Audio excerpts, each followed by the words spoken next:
जय सरनाम। देखो कुछ जोर से पढ़ना लगे मियाँ होने ना जानना रहेगा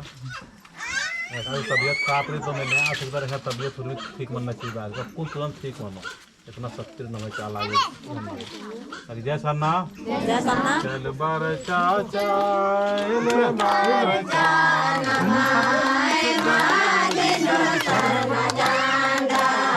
खजन राया खजन